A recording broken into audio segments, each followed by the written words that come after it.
Now we are flying with and it's appropriate verb here, a very special interview on my YouTube channel. Today, I'm joined by Dr. Kendrick Oliver, and I'm so excited for this. We're going to be talking about his book, To Touch the Face of God, The Sacred, the Profane, in the American Space Program, 1957 to 1975.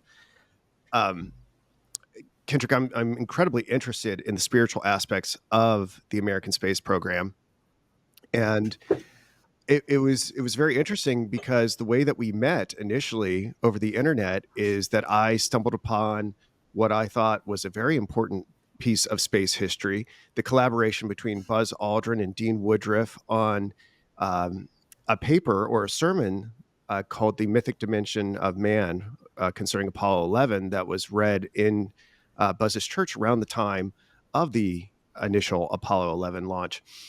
And I think I reached out to you because I was like, I can't find this anywhere. And you directed me to a Mhm. few sources. And I'll tell you what, it came up pretty null.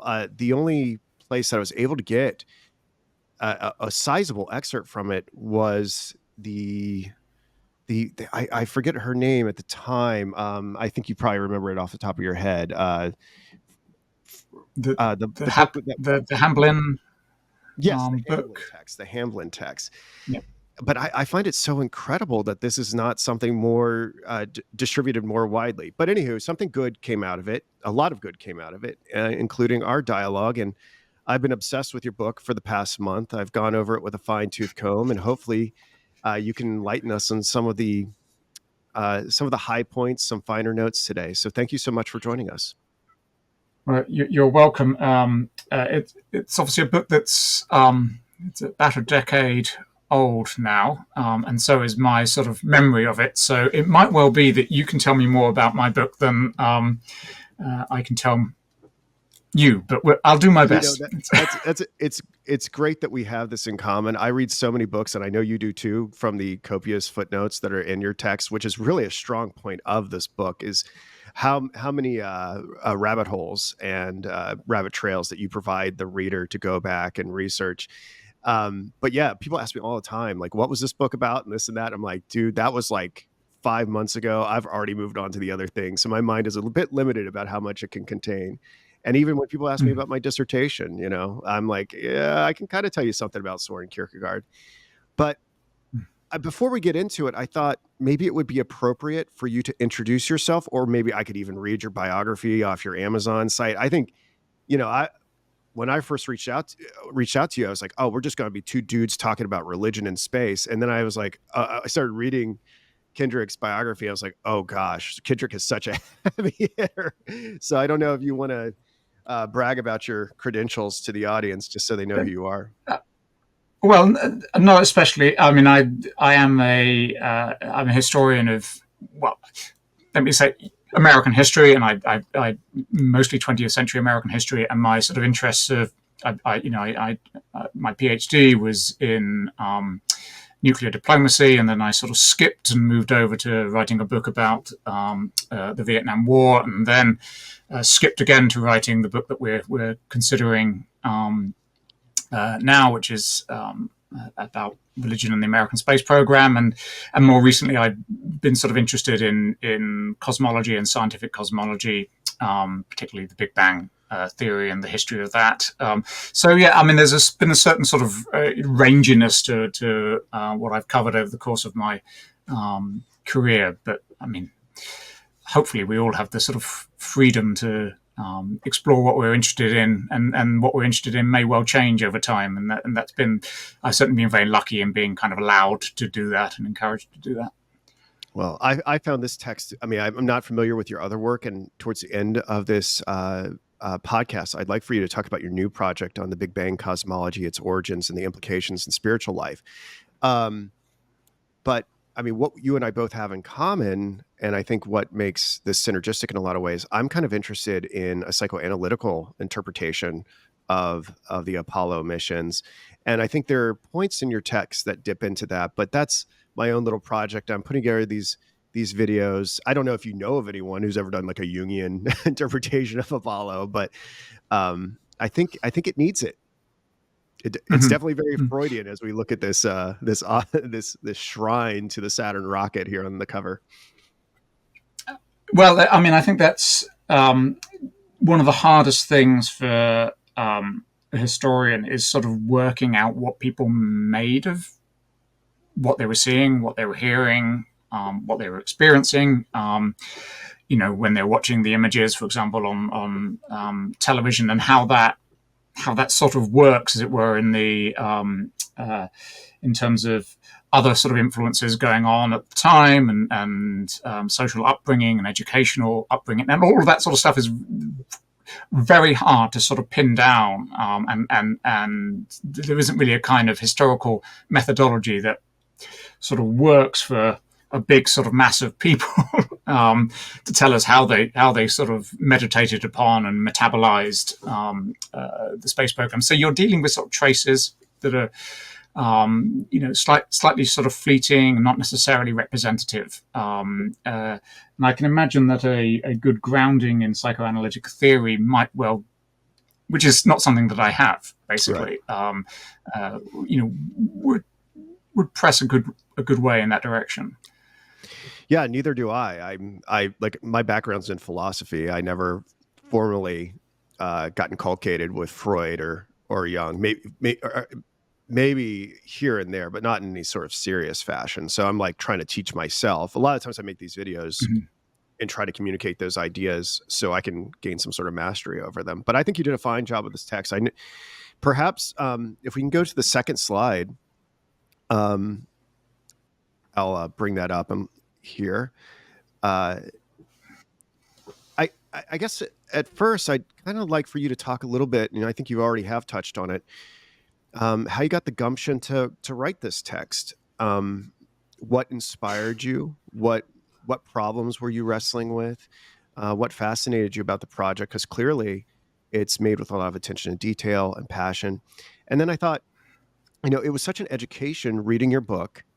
I learned so much about forerunners and heralds of your own. Now, I think the way that we got to talking was that through my research of the space program, I had become familiar with Norman Mailer's of A Fire on the Moon, and that's where I first learned about the monograph that Aldrin and Woodruff collaborated on, and that's when I sought you out.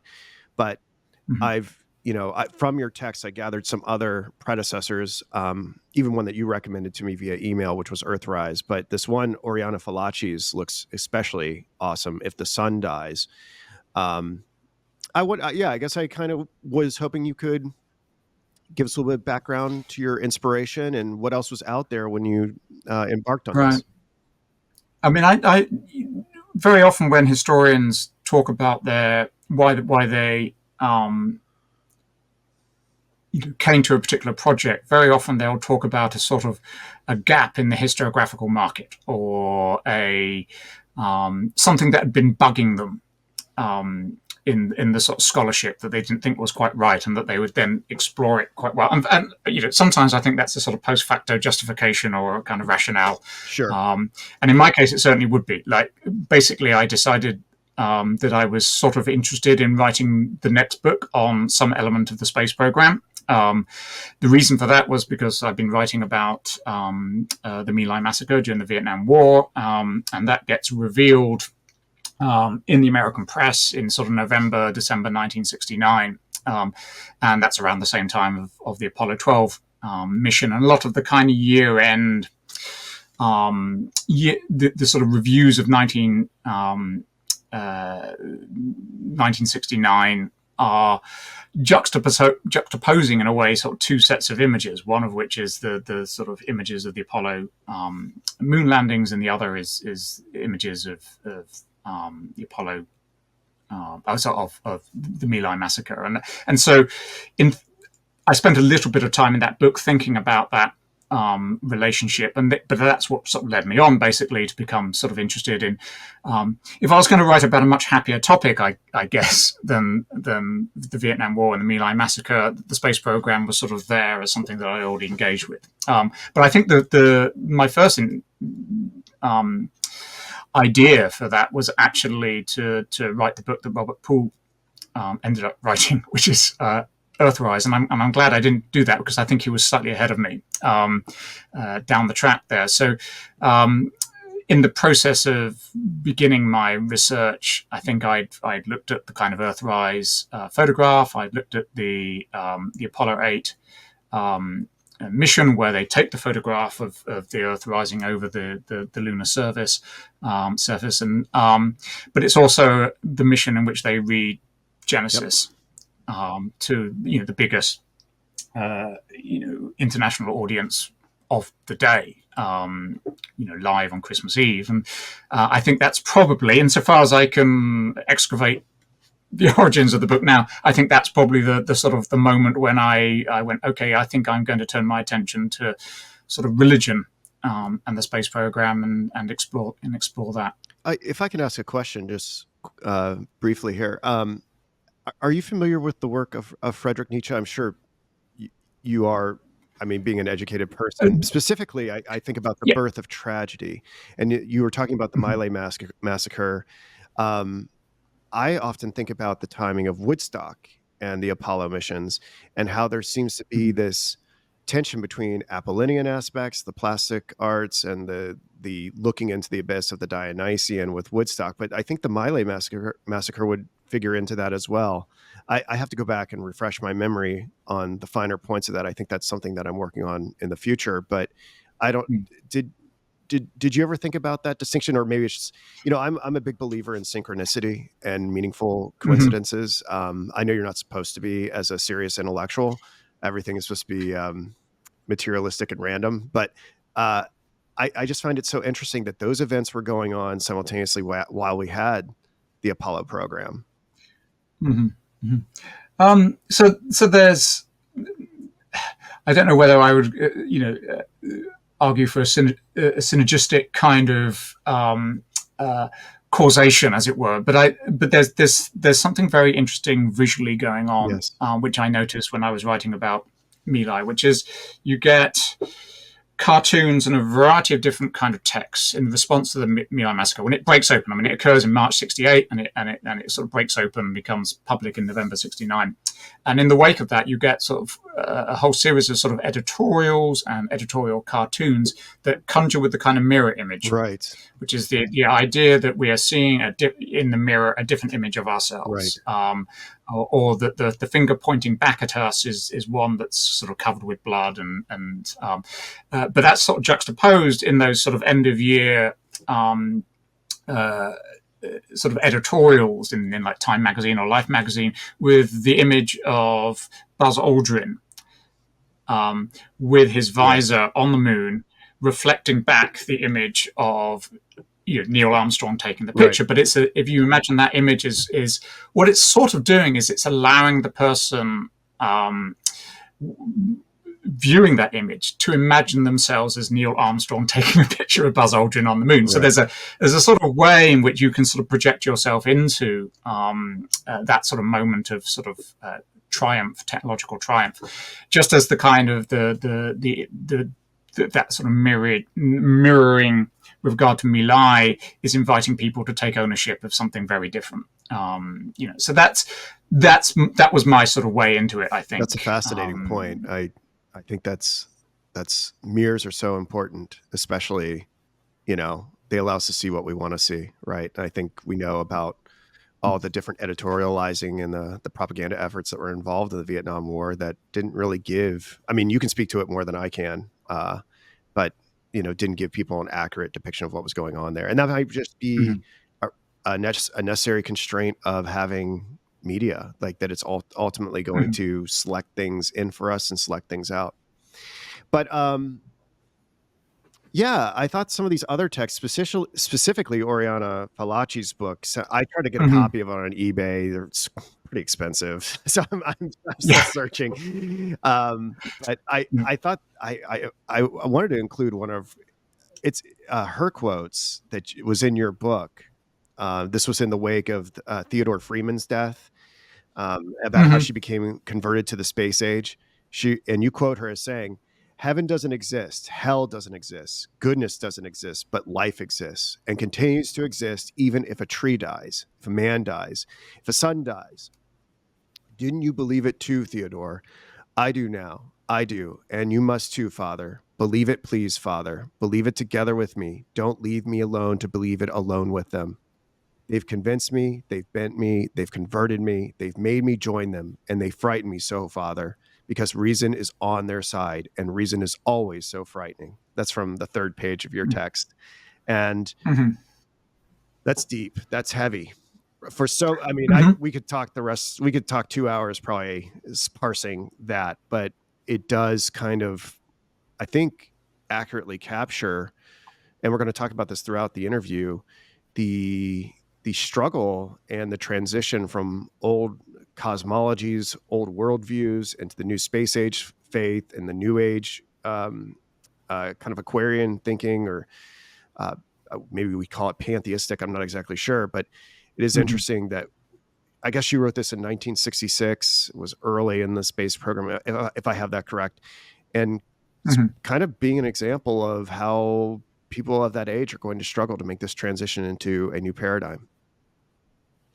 Yeah, I mean, I think you're right. It's a fascinating. It's completely ripe for a reissue, actually, and it's a fascinating read. I think what Falaci is coming from is what she's trying to sort of integrate or move beyond it. She juxtaposes her own history as an Italian journalist rooted in a kind of Catholic upbringing, with what she terms as a sort of, she's haunted by a kind of medieval imaginary of Christ crucified, Christ the child, and that it's and what she sees in the space age is this um, potentially threatening other, right, or potentially threatening sort of new world. When she first travels to the United States to sort of as a journalist to explore space age America, she doesn't like it very much. It's plastic. It's she encounters a NASA technician who tells her that the space program is making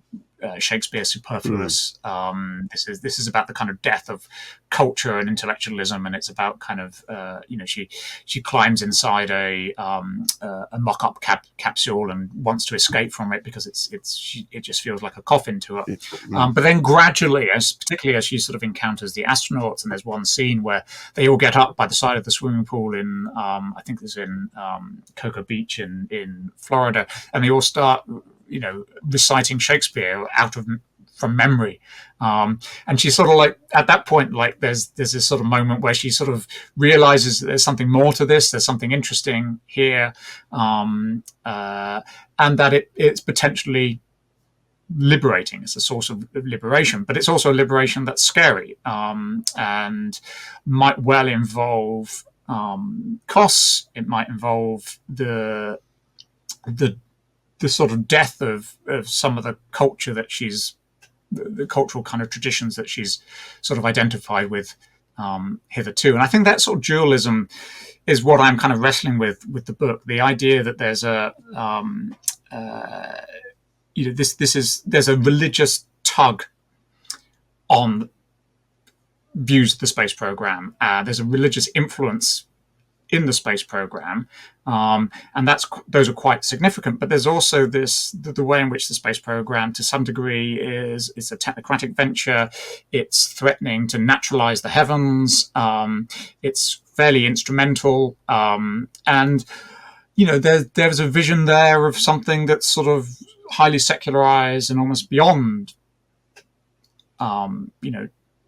traditional denominational forms of religion, and that can be that sort of dualism. I think the tension between those is something that I was trying to sort of work out a little bit over the course of the book. Norman Mailer is another fascinating example, and I find him there's kind of parallels with his work with Falaci's work there. That he's very interested in this as an engineer. He had I think he did his first degree in engineering, or so he's interested in the kind of technical side, but he's also, because he's Norman Mailer, this has to be about bigger themes as well, and it has to be about kind of God, and it has to be about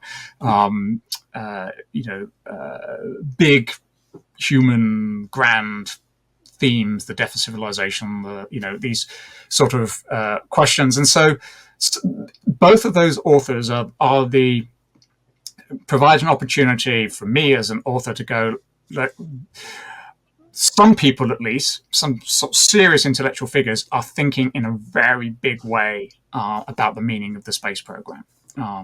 And so I'm glad that those two texts existed, because they are sort of threaded a little bit through the book.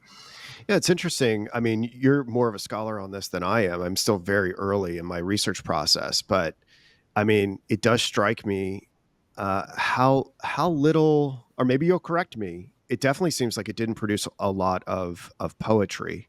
It didn't really spur on this creative renaissance in regards to that, unless you want to talk about like sci-fi movies. Maybe we wouldn't have like Mm-hmm. Guardians of the Galaxy without it. I'm not sure, but I mean, the sci-fi industry was well underway by the Mm-hmm. time the Apollo mission began. I mean, so that, but I'm not really aware a lot of serious philosophy and critical theory. I mean, I'm sure it's out there. I'm sure there's people like yourself who are perhaps signed, or you have nice book deals and a readership and stuff like that, but are probably not the top of the New York Times bestseller or taught in. I don't. Maybe your book is being taught in universities. It ought to be. I'm here to promote it.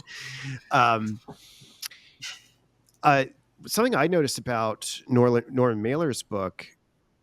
I mean, I'm not super familiar with his personal ideology. It's the only book of his I've ever read, but he has a deep sense. I think he probably coming from a secular or post-religious mindset. He has a deep sense that there is something blasphemous and something potentially satanic about it all. That he dips in. What I Mm-hmm. found so interesting about that is he's constantly mulling over that perhaps like there's something deeply spiritually problematic about this endeavor to begin with. I'm not sure. I don't think that's his conclusion, but it haunts him. Mm-hmm. And I think it's an idea that kind of peeks its head up in your own text here and there. Maybe not, it's not just Mailers, but I think you're sort of Mm-hmm. familiar with some of those sensations that people have who are writing about it. Mm-hmm. Yeah, I mean, one of the things we always have to, I mean, this is a slightly kind of pejorative statement, but Norman Mailer tended to, whatever he was writing about, tended to view it in sort of grand, existential, high stakes Mm, sort of, just because of the fact that he was writing about it. There is something about the kind of great literary man who, just by turning his attention to something, that thing sure, can no longer be sure. mundane or routine or not terribly important or just sort of suburban and middle brow. It has to have portents and but yeah, I mean that language is very much there. It's like he's when he sees the Apollo 11 launch taking place, he's comparing it to a whole range of different things, some of which are literary analogs and some of which are religious analogs. It's a witch's hat. It's a great white whale. Yep. It's all, there's Moby Dick, there's Melville in there, but there's lots of other images too. Yeah, the Moby Dick comes up. It gets uttered out of the mouth of one of our astronauts at one point too. I see that as a narrative that was it Al Wolford, the doing the spacewalk, composed a poem later about it. I think he might have. Yeah, I think that's right. Yes, Yeah. yeah. The one real space Mhm. poet. I mean, I'm not making great claims for the quality of his poetry, but he did actually write a book of poetry, I I'm gonna think. have to get that. I don't know if I mean we're 2 slides in. I try to keep these about an hour, but if we go to 2 hours, that's fine. But I mean, I don't know if you want to say anything about these other texts that I have on the slide here. The Religion of Technology by Noble looked rad. Yeah, A Space in the American Imagination by McCurdy. The Heavens and the Earth by McDougall. I'm sure there are more. Those are some of the ones I picked out from my notes.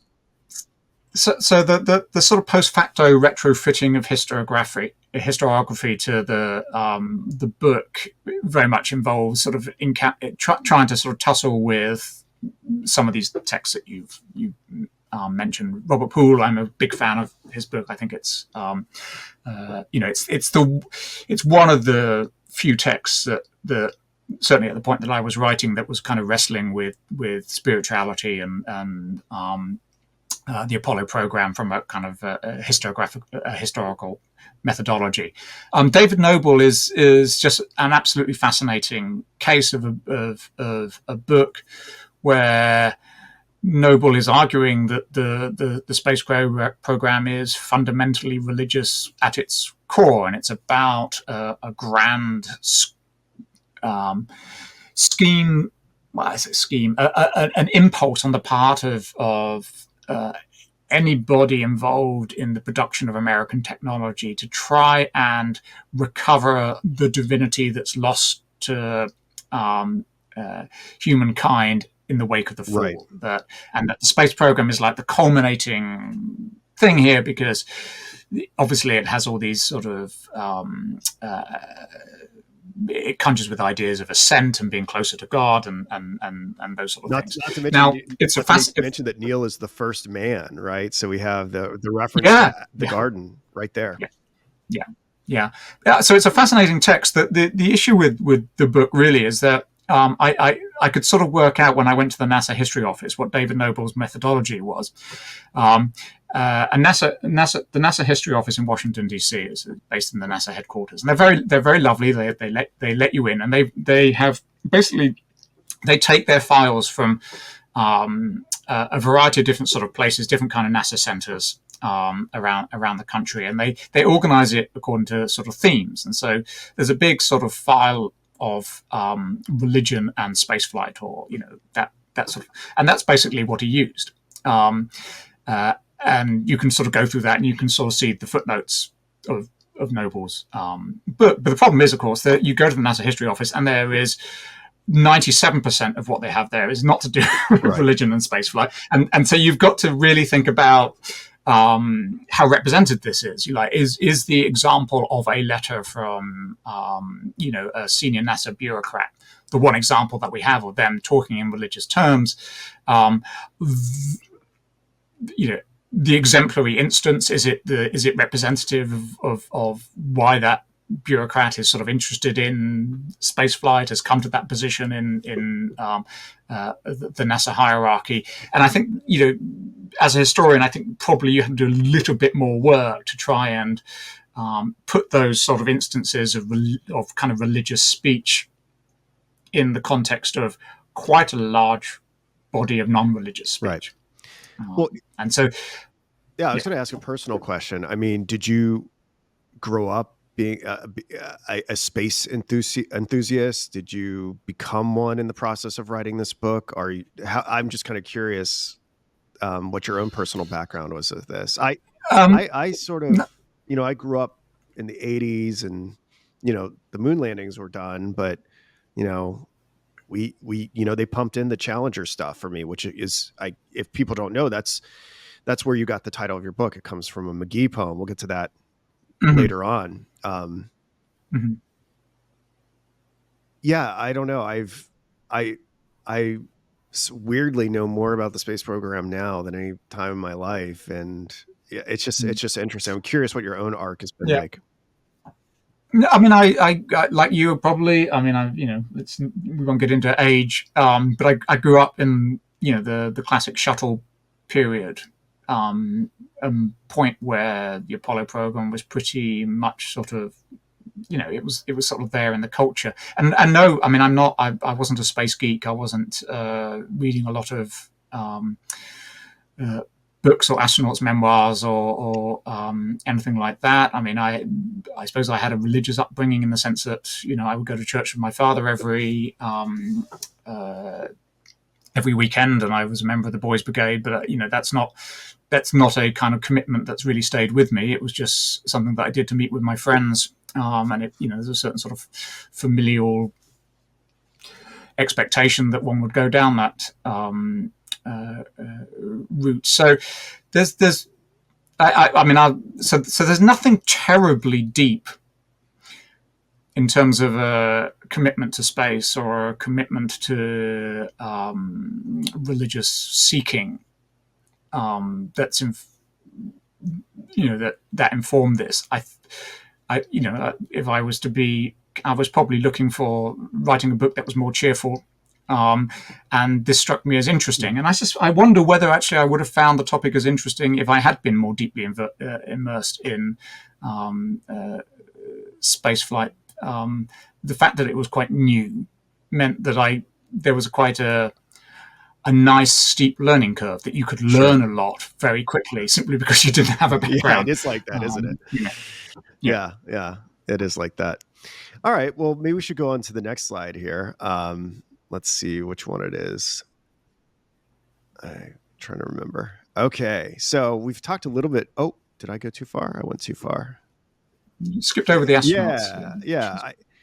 What I thought was one of the strong, one of the things I found most interesting about your text is kind of going into the religious life of all the different astronauts, all the Apollo astronauts. We could be here all day talking about each one, but there were ones that I found particularly interesting. Some I had known about. Like I've done a huge deep dive on Edgar Mitchell. He's particularly fascinating with his Noetics, yeah. right? I mean, Well, that's a whole conversation. That's a whole conversation. But yes, the Institute of Noetic Sciences that he started up, and I learned about the ESP experiments that he performed in outer space. Like, this got into my interest in Carl Jung and synchronicity because he was drawing on the Rhine experiments from Duke that involved the Zinner cards, and Mitchell was doing the same thing out in outer space. And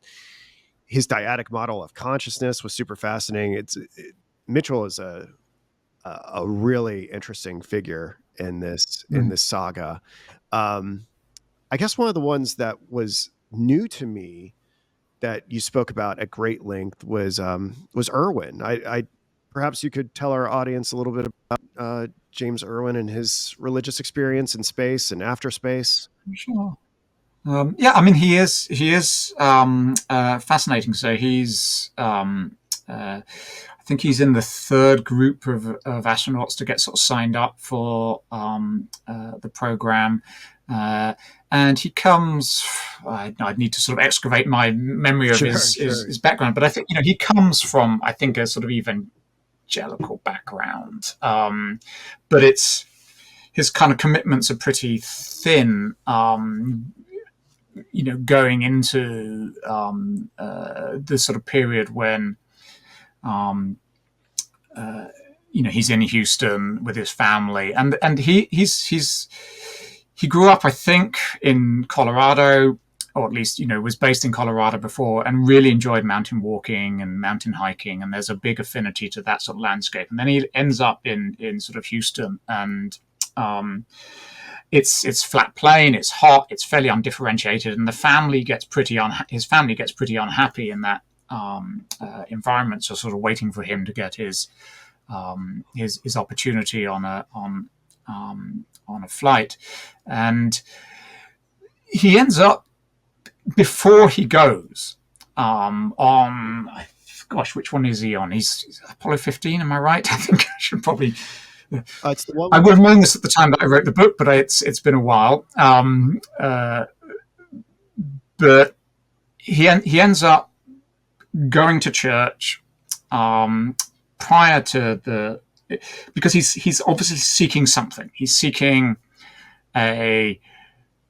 something to happen. He's expecting something to happen, and there's a kind of crisis in his life. And then he goes up on the Apollo mission, and he and Dave Scott are walking around the moon, and their mission is the first one really to go to the mountains of the moon. Right?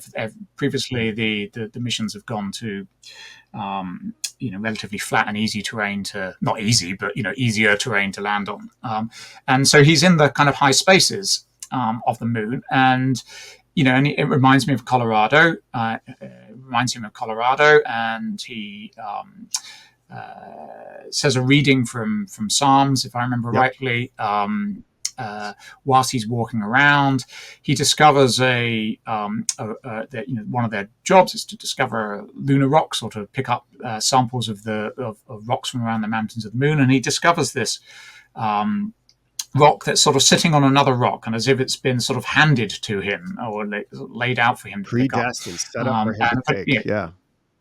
Yeah, and he sort of picks it up, puts it in his bag. It goes home. We discover that that's one of the oldest lunar rocks, that's in existence. Uh, and and he comes home. He lands. Landing means a wet landing in the ocean. He takes his sort of helmet off and sort of uh, reaches down into the ocean and sort of baptizes himself, as it were, with Right. waters, and then he actually gets baptized a few weeks later. That's right. So it's sort of a second baptism, and he then becomes an evangelical preacher. He sets up a ministry called High Flight. This is partly in response to the fact that there's been a bit of a scandal over a money making enterprise associated with the cruise. So he's sort of nudged out of NASA and has to do something. But this is, I think, a genuine commitment. And for a time, he's the hot property on the evangelical circuit. Everyone wants to hear from the astronaut that turned to God, that converted. Unfortunately, has a heart attack, and that sort of takes quite a lot of the momentum away from his ministry. But it's a fascinating story. Subsequently, he becomes quite sort of fundamentalist in his theology. Despite having discovered this very old rock on the moon, he tends to subscribe to a kind of older version of the creation narrative that's about a kind of a young Earth. And for that reason, he goes to Turkey to try and discover the Ark on Mount Ararat. And They need to make a movie. it's one of those. They Yeah, need to make a movie yeah. about Jim Irwin. I like you said, like Mm. the Genesis rock is supposedly 4 billion years old, and he has this conversion experience where he becomes a young earther. He thinks the world has been 10,000 years, and that tension, that dichotomy, is so fascinating to me. Mm. If it had been, and I don't know what aspersions were cast upon him at the time from the scientific community, but if anyone in our contemporary society were to come out and say, "Oh, I believe the Bible is literal," and all this other stuff, and it's like, you're written off as a crackpot. But Jim Irwin, Mhm. he's walked on the moon, Apollo 15, where they did all I think that's where they did the Falcon feather drop and all the different scientific Yeah, experiments, David Scott. Yeah. and he ends up becoming a young earther. I love this story. I not because I'm crazy about the conclusion that he came to, but the Mm. psychological tension, the spiritual tension. I mean, I guess this is the Kierkegaardian in me who's like kind of interested Mm. about what's going on inside, and then the pursuit of Noah's Ark and the building of this retreat. It's a pretty fascinating story. Yeah, maybe it's a very American story. In many ways, it's so yes, a Hollywood treatment of some sort.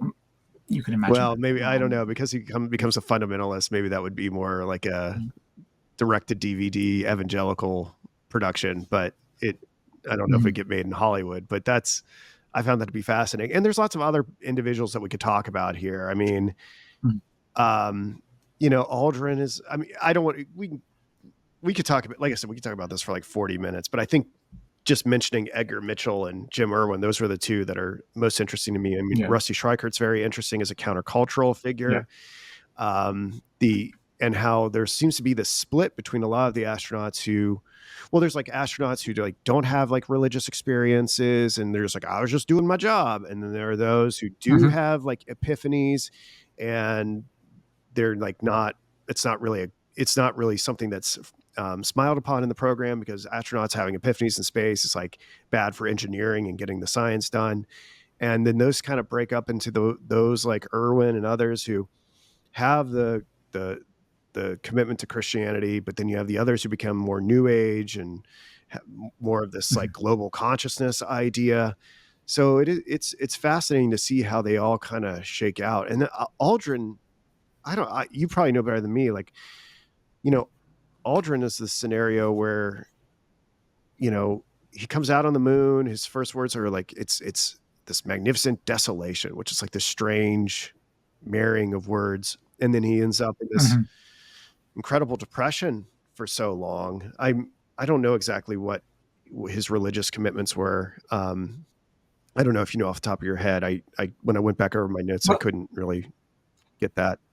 So he's your suburban dad, working in a in the aerospace industry, literally, Yeah. actually, sort of for NASA, going to church on Sundays, and it's that very conventional sort of '60s kind of suburban Christianity. That he sort of fits into, and I think he sort of probably thinks of himself as a bit like John Glenn. So John Yeah. Glenn, is the third American astronaut into space, the first to orbit. And there's a lot prior to John Glenn's launch. There's a lot of sort of waiting around for this to take place, and the press starts following John Glenn, to church on Sunday. He's already spoken publicly about his kind of his faith, and when he goes up and then comes back down again. He's asked about this in Congress, about whether he had a sort of spiritual experience and so on. And John Glenn is, the epitome of the sort of perfect early '60s Yep. American man, Yep. like the devoted father, the devoted husband, goes to church regularly, but is also at ease with technology. And I think that's probably how Aldrin sort of imagines himself. Indeed, they go to the same church. And when Aldrin is preparing for his flight, he hands out sort of Bibles to members of the sort of ground crew. He's taking a lunar, the vessels for a lunar communion with him in his personal kit. He has this sort of vision of himself, I think, as somebody who is going to say something significant and link this into some broader themes. And this is why he asked Dean Woodruff to open, the discussion that opened up this interview, to prepare something that explores some of the spiritual significance of the moon landings. And so he does all that. And then I think he comes home and there's a sort of, there's partly about a what now. What do you do when you're not that old? And, what lies ahead is a whole lot of touring, public relations work. And then will they let you get on another space flight again, or the places are taken, but also just generally kind of philosophically, it seems to me that he doesn't quite know how to read what he's done, according to the available scripts, whether it be the script of his church or something, something that's more kind of countercultural, like Rusty Sweetheart would have done, or main or kind of evangelical, like James Irwin. And there's that sort of sense of sort of dissatisfaction and having not knowing what to do with this kind of what seemed like it should be a kind of world-changing and self-changing, self-transforming experience. I think certainly leads him into certain kind of crises of, he gets divorced, he's struggles with alcohol and so on. I mean, he seems to rebound perfectly well from that. He's going to Antarctica. Subsequently, but the '70s are a bit of a dark decade for Buzz Aldrin. Yeah, it's hard to top going to the moon. So it's like, what do you do next? You kind of fulfill that dream. You mentioned what brought us together. Looking at this thinker, Eliade. If we can go to the next slide, and it's contained within the title of your own book. Eliade. I hope how do you say his name? I say Eliade or Eliade. It seems like when I look for pronunciations, it's all over the map. Yeah, well, I should be better at working out how to verbally pronounce the names that I'm writing down on books, but I've forgotten where I ended up with this one, as it were, because I haven't cited him recently. Well, you and I have a lot in common in this way. People give me crap all the time. They're like, "Oh, you're butchering this name and that name." I'm trying. It's a lot of information. It's one thing to write it down. It's another thing to say it in public.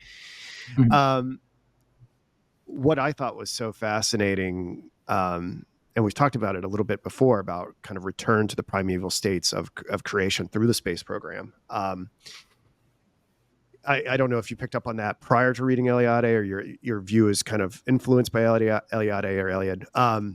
But this idea of the magical flight that Woodruff and Aldrin talk about in their symbolic monograph, The Mythic Dimension of Man in Apollo 11, it, and I think you touch on this. We're kind of coming to see, I kind of feel like it is happening. And I think you leave it in your text kind of pondering that maybe the astronauts are like saint-like figures or shamans. It seems kind of clear to me they are very, especially Buzz, are very shamanistic in a lot of ways. And that this induces, I think, like I said, I'm kind of coming at this from a anthropological and a analytical psychology perspective. It does seem to be that there are these patterns that just continue to repeat. I don't necessarily think it's some orchestrated conspiracy or something like that, where we just can't get away from these rites and rituals that have been documented for thousands and thousands of years. Like, even if there is like good science at the core of it, we're still going to be acting out these religious rites. And I saw that a lot. It seemed like I feel like I see that I don't want to put words into your mouth. I see like you playing with that idea in your text, and how the space program sort of, and you mentioned it earlier with the mirror, like kind of created this sense of transcendence where time sort of stopped and you went somewhere else. And there's this division between sacred and profane time. I guess I wonder if you could maybe elaborate on that and how that played into your thinking, or if you can recall. I understand what it's like being removed from a creation. I've also included a little figure here that I learned about from you. Is it? Oh, yes. Is this Elmer? What's his name? Elmer of Malmesbury. Yeah, he was new to me. This was like a 13th century monk who strapped wings to himself like Icarus and tried to fly and was successful for about 15 seconds from what I understand, but then he fell and he broke both his legs. But again, we have this priest figure, which it might be an analog to a shaman, like doing flight. And it's like we can't get away from these patterns, if it's the 13th century or the 20th century. So, I mean, I guess there's sort of two planes to follow that. One is, yes, I mean, I probably, to be honest, came to Eliade via the Woodruff piece, and then you thought, well, it's being quoted in this thing, and therefore I need to read more.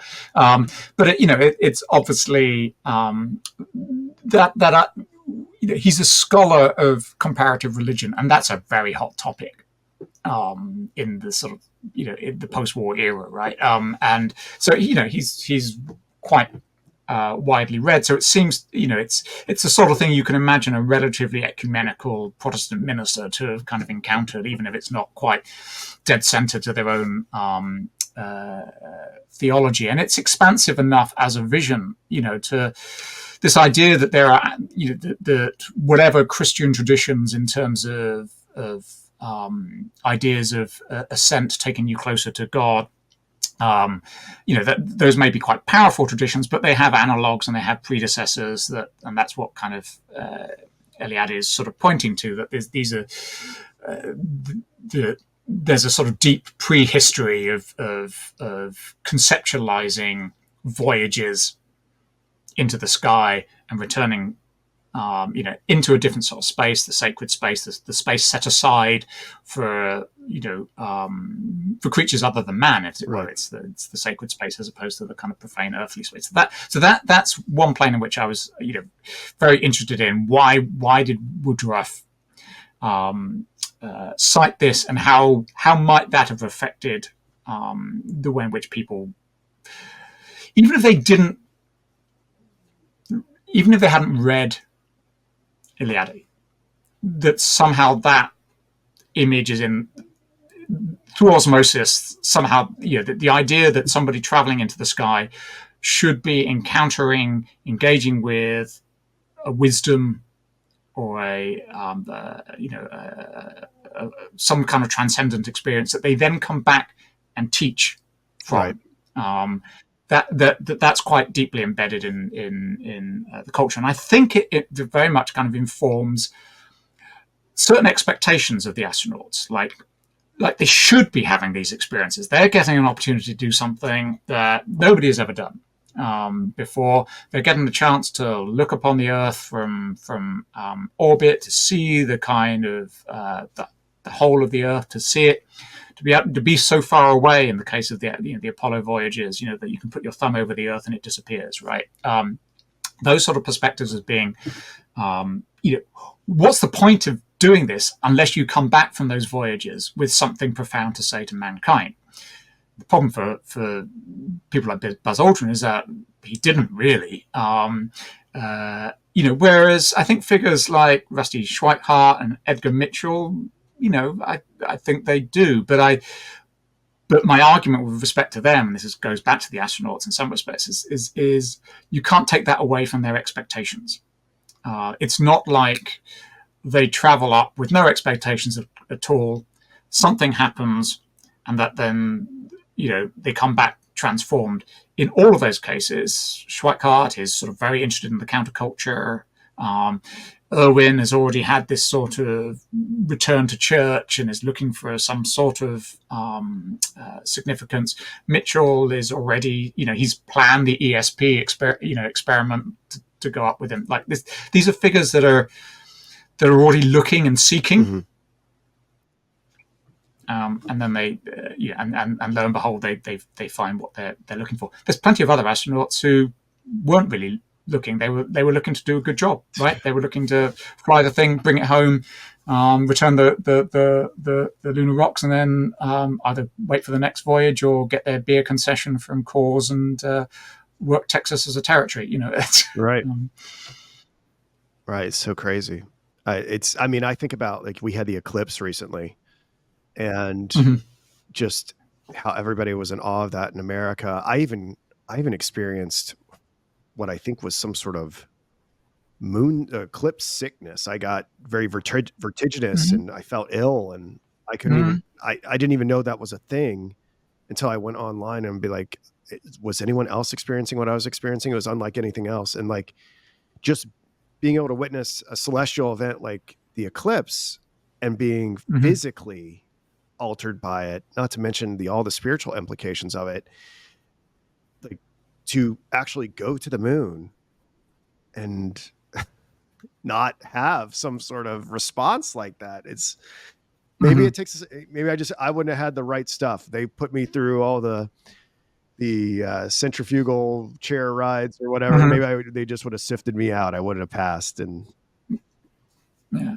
I mean, the other thing just to be aware of here, of course, is that this separation between the profane world and the sacred profane, they're never really away from the profane world because NASA's in their earpiece. That's right. It's right. Like, you're the whole, they're kept busy in space because they have lots to do, but they're kept busy in space partly because the space psychologists are saying, keep them busy. We don't want them going off the deep end. Well, that was an interesting part of your book where you mentioned how there were serious concerns about the astronauts getting space psychosis. And it was like, oh, well, the Mercury astronauts, they turned out fine. So those concerns were tabled.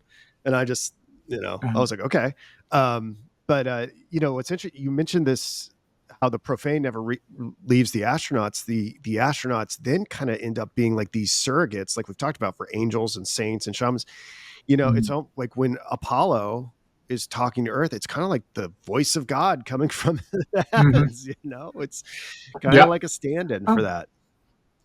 I mean, I think those moments are we shouldn't underestimate how powerful the Apollo 8 Genesis reading was. Christmas Eve, everyone gathered around. The sense of this as it's a little bit like, everyone waiting for Charles Lindbergh to sort of land in Paris, or at least, to get kind of word of has he made it or not. Those kind of, the sense of a kind of vigil that's genuinely communal and transnational in scope, and that sort of sense that we're all sort of synchronized in a kind of common time, waiting for the same thing.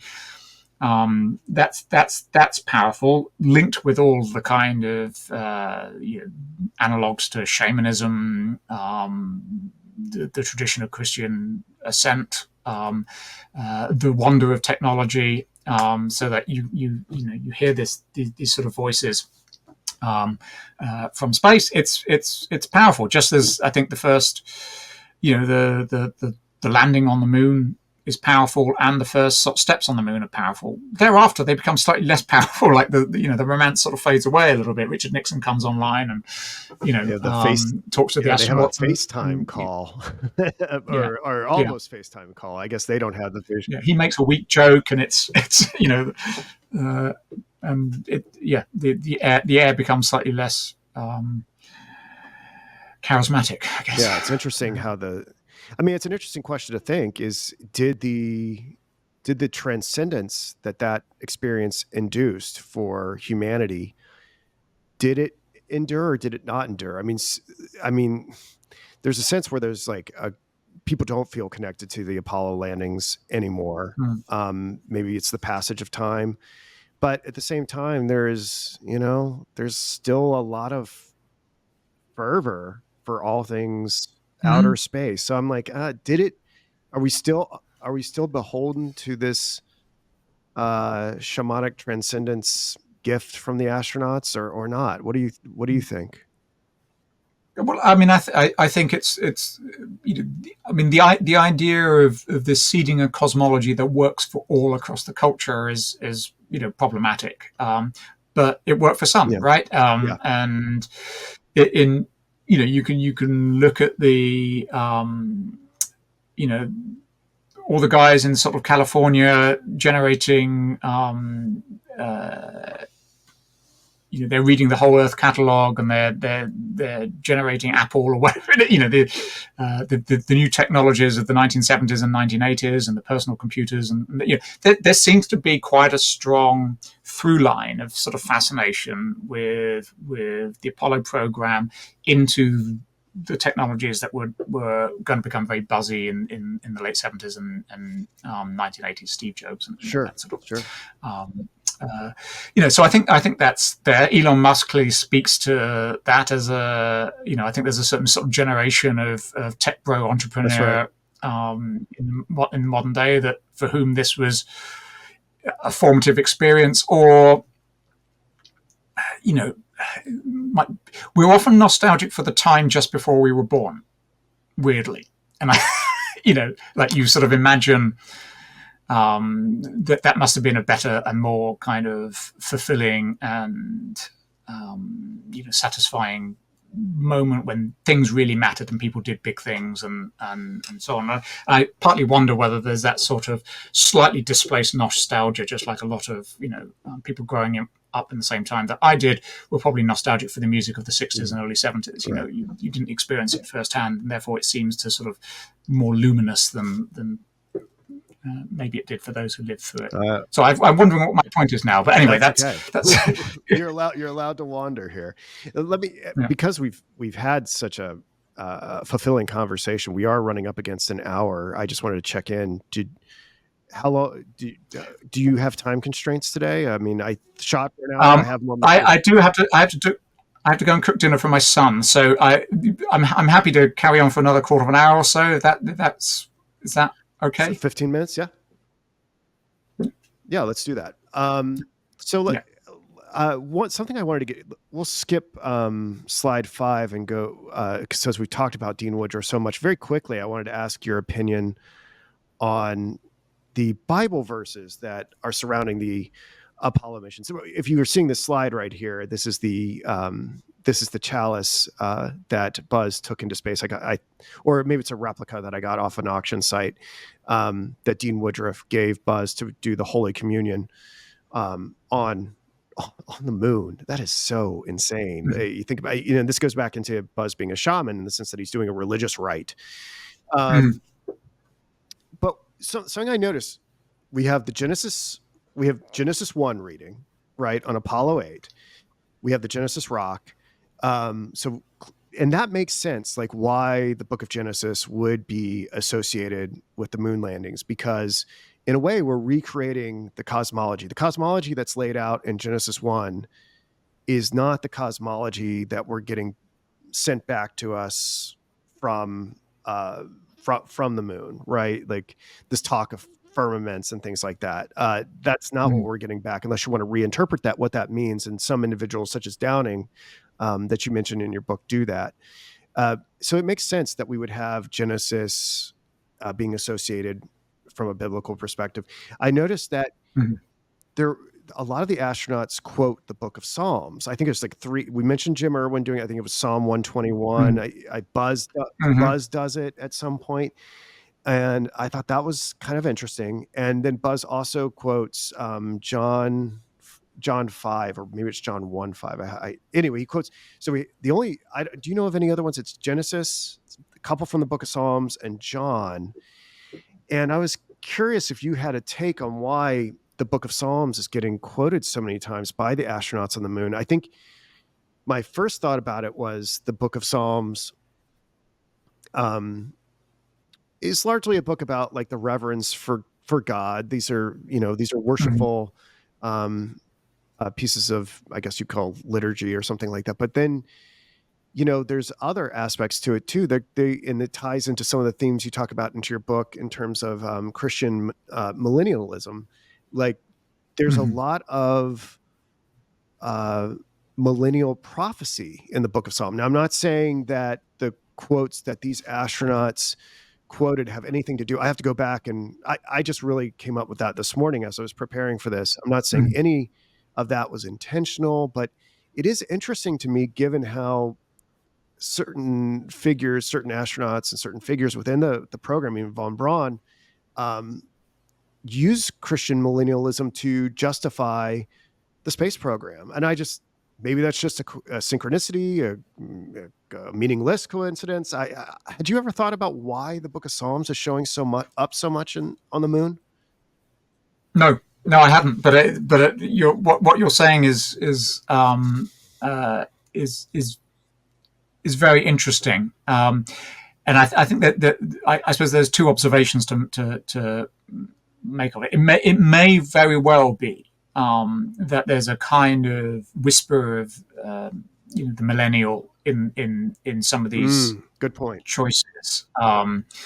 Uh, and the people making them may not be particularly conscious of that, but Christian millennialism is all about Cold War culture. I mean, as That's a right. the idea of sort of births but also ends is very sort of um, uh, is something that if you go to church, and a lot of people obviously do at that point, it's going to be there, and it may well be that the Psalms are just part of the kind of common vocabulary or script that people are used to citing. So I'm not saying that there is a deliberate choice to reflect those themes in the text chosen, but there is probably a structure in culture that allows us to understand why those texts appear more than something else. The other point I would go is the other point I would make is that the astronauts are often not very original, and they some of the choices that they make about how they get what they're going to say about things are very derivative of what's been said before, because they're not creative writers, and they're actually not a massive infrastructure of public relations behind them telling them what to say in any Mm. instance, and so they tend to go for the thing that's slightly kind of hackneyed or has worked in the past, and so you get uh, when William Anders goes up on Apollo 8 and describes the Earth hanging in space as like a Christmas tree Right. ornament, sort of fragile and delicate and that sort of stuff, you then get everyone else, or quite a lot of astronauts, then going, "Oh, it looks like a Christmas tree ornament. Oh, yeah, I think it looks like a Christmas tree ornament." It's that sort of scripting takes place. So it's possible that there's just kind of a relatively benign form of replication Yeah, it was going it on. was in the zeitgeist. I like your answer. I hadn't really, and that's why your perspective as a historian is so important. I hadn't really thought about what it would be like being in the church pews during like the Cuban Missile Crisis or something like that, and Mm, how these scriptures would have been picked up on for comfort, whether it was from living in the moment, trying to appreciate everything that we have each day when You felt like the sword of Damocles was above your head, or when you were trying to understand God's teleology and perhaps the end times and what comes next if there should be nuclear oblivion. I think that's, that's a huge thing. There's so much about the, I don't know if this is like, what's it called, pareidolia or something like that, where you like see connections with everything. Like it's I think it's a really good thing to be like. well, It's like that idea, only connect, right? I mean, yeah. I mean, you may have to try and find a way of sort of proving it, but you should at least sort of be open to the fact that there may be something interesting. Yeah, I think so. I think, and the connection between the nuke program and the Apollo program. Just in the rocket connection. I mean, geez, it's and yeah. I mean, we have to get into other things here. We don't. If we go to slide 7. We've talked about this a little bit. Let's see here, slide 7. What did I want to? We talked about millennialism a little bit and von Braun. I this is like just a interesting little rabbit trail. Is I hadn't researched Hermann Oberth in so long, and maybe we just talk about that a little bit, about his views of rocketry and the space program and theosophy and reincarnation. That jumped out at me, and I was like, whoa, that is a big deal. I even did like a cursory sort of Google search. And there's really, I don't think there's a lot readily available on that. I didn't hit the stacks hard, but do you recall much about, I think I might even have a quote of yours here, but yeah. I think there's been more work now done, and there's probably more German language work than it's been a while. So I would hesitate to sort of say that the library shelves are as vacant of works on this as they were when I was writing. I know Oberth is fascinating. I mean, he comes up in David Noble, if I remember rightly. Just like von Braun does, and Solokowski in the Soviet Union as examples of rocket pioneers who have interesting religious commitments. And Oberth's commitment, he's interested in rocketry, but he's also interested in immortality, right? And that's is sort of writing about that. Von Braun, has a religious conversion when he arrives in Texas in the mid 1940s, and thereafter, will dress up his philosophy with kind of Christian language and millennial kind of language. And I think that the question for that as a historian you sort of go back to, and this is what you do with David Noble more generally, I think is so how did these things connect? Is there a flow through from Oberth's interest in immortality to his rocket experiments? And it seemed in that case to me that that's mostly about reading Jules Verne. Similarly with von Braun, it's a reading of Jules Verne. Similarly with Robert Goddard, it's Jules Verne.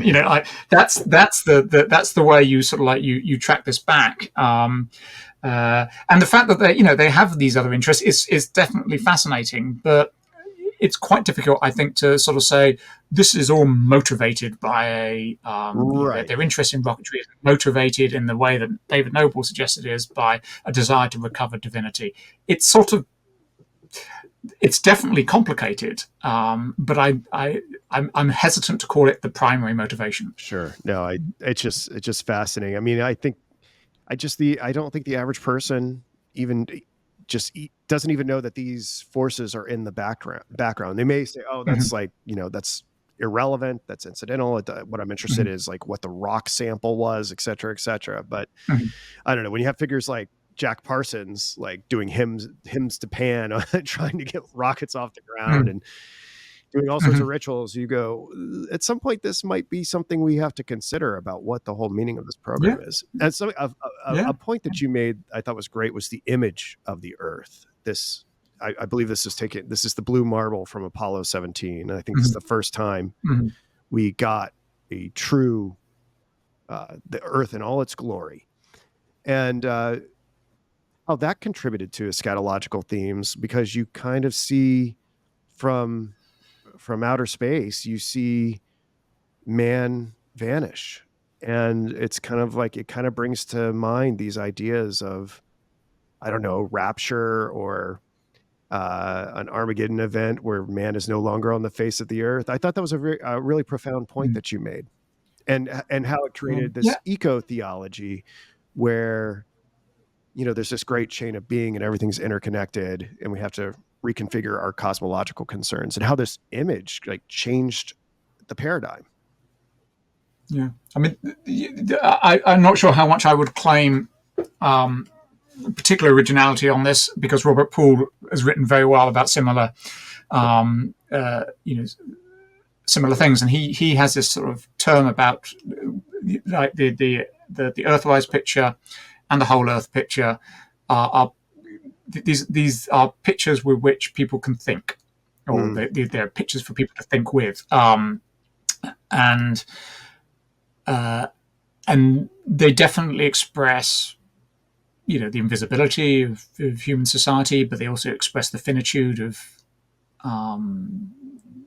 the Earth. Right, it's an image of the Earth surrounded by kind of annihilating space, and certainly as time goes on, that blue marble picture that you see there, gets used to, because it's luminous and it's beautiful. And then you see the equivalents taken in the 1990s, and it looks less luminous and beautiful. And there's desertification, there's pollution, and there's other things going on. It has a long eschatological kind of train that follows from the ability to take that uh, image. So yeah, I think these are quite deep and They were powerful images. People have them on their bedroom wall, but they also get displayed in advertisements for Tang. I yeah. mean, it's like there is a commodification as well that goes on, and No, it's it's so deep. um, It's so deep. This is yeah. such a rich area for psychological and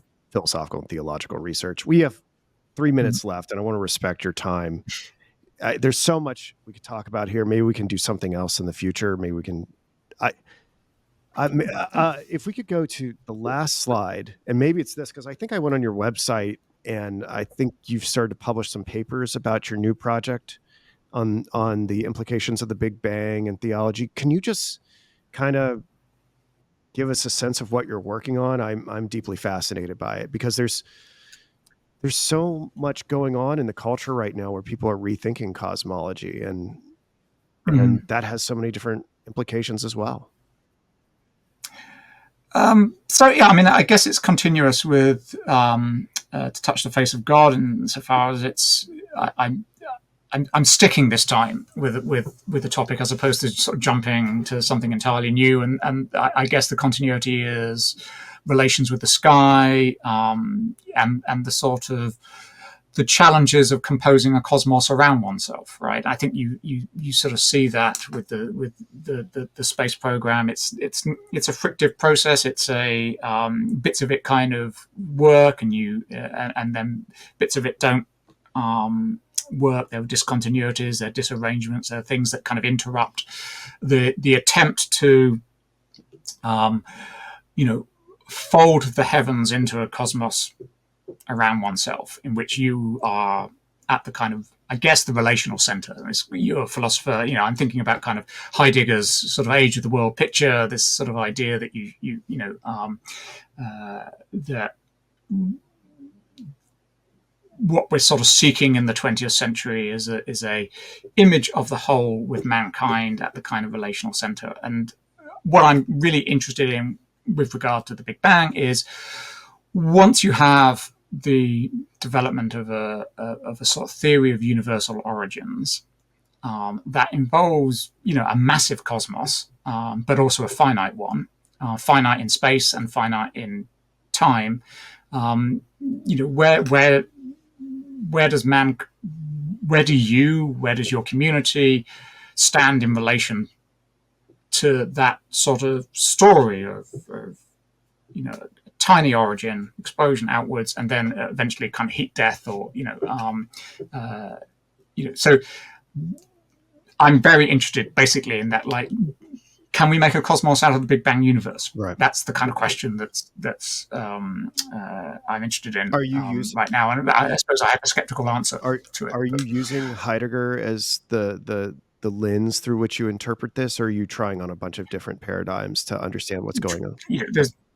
There's a few different kind of paradigms, but I mean, right now I'm writing something about the way in which the Big Bang cosmos, people try and visualize the Big Bang cosmos, particularly, and you might, I'm looking at people like Carl Sagan, for example, in his Cosmos series, or Philip Morrison, who's is also a sort of science communicator who's involved in a lot of kind of PBS television programs on cosmology. Well, there's a few, and their attempts to relate to sort of represent the scale of the Big Bang cosmos, the changing scale of the Big Bang cosmos in relation to a human figure, right? And I don't know whether like the Eames's films, the rough sketch Powers of 10, which are not directly about Big Bang cosmology, but they're about cosmological scales in a kind of modern way. And one of their films is essentially begins with a human figure on a picnic in Florida, and then sort of spans, goes out in jumps of 10, right? So you by about the 14th jump, you're beyond extragalactic space, and then you sort of return back. And I'm interested in the way that's problematic, because if you're going to try and depict a journey out into cosmological scales, you're going to have to travel at a speed of light, at least. It will still take an enormous amount of time. And if you're imagining a return journey back to your original position, then the sort of theory of light dilation or time dilation means that you'll no longer be there by the time you get back, or the human figure that was right. The anchoring figure no longer gets there by the time you get back. So I think there's lots of sort of problems with visualizing, representing, domesticating the Big Bang cosmos, even in an age where we have really fluid liquid arts of televisual, visual, representations. So that's a dilemma that I'm sort of conjuring with right now. Well, I would say if you ever want to come back and workshop some of these ideas or share some of your preliminary research, I mean, I think we're coming from different places, but we have so much to learn from each other in terms of, your work and my work. And so the offer is always on the table if you want to continue this conversation. I'd be happy to. In fact, I feel like I should be listening more to you than. We'll see. It's a good back and forth. But okay, so thank you for coming on today. And I'm going to end the recording. If you could just keep it up like we talked about at the beginning of the conversation, and I'll have this up and edited as soon as possible. The holiday travel presents some complications, so if it's not up, I'll try to have this up within a week or so. No, that's absolutely fine. Thank you so much, Kendrick. Thank you for joining us. Yeah. Take care. Thank you.